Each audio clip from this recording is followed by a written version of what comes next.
সবকে স্তব্ধ করতে হবে যে আমরা হরিশ্চন্দ্রপুরের মানুষ, আমরা বিভিন্ন ট্রেনে বিভিন্ন এতে যাব। কারণ একটাই যে আমরা যুব সমাজ যারা আছি, যারা পার্টির মাথায় আছি বা সর্বত্রই মানুষের একটাই আওয়াজ হবে, সামনে যে বিধানসভা নির্বাচন আমরা যে প্রোগ্রামই করুন না কেন, প্রত্যেকটা প্রোগ্রাম আমাদের হবে সামনে যে বিধানসভা নির্বাচন, এই বিধানসভা নির্বাচনটাকে আমাদের বাকি যোগ।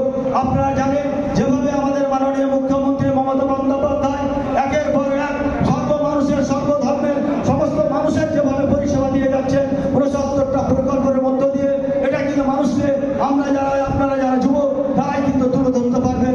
কাজে এই প্রকল্পটা তিনার যে পরিকল্পনা প্রত্যেকটা মানুষকে বোঝাতে হবে এবং কেন্দ্রে যে বিজেপি সরকার আছে সেই সরকারের বিরুদ্ধে আমাদের মাননীয় মুখ্যমন্ত্রী মমতা বন্দ্যোপাধ্যায় গোটা ভারতবর্ষের মধ্যে একটাই মুখ্যমন্ত্রী, তিনি শুধু আওয়াজ তুলতে পারেন, তিনি প্রতিবাদ করতে পারেন, তার নজির আপনারা এর পূর্বেই দেখেছেন। কাজে সে জায়গায় দাঁড়িয়ে তার হাতকে শক্ত করতে এবং ২৬ সালে আমাদের যিনি প্রার্থী হবেন আপনারা কাঁধে কাঁধ মিলিয়ে তিনাকে বিপুল ভোটে জয় করবেন, এই আশা রেখে আমি আমার সংক্ষিপ্ত বক্তব্য এখানে শেষ করছি।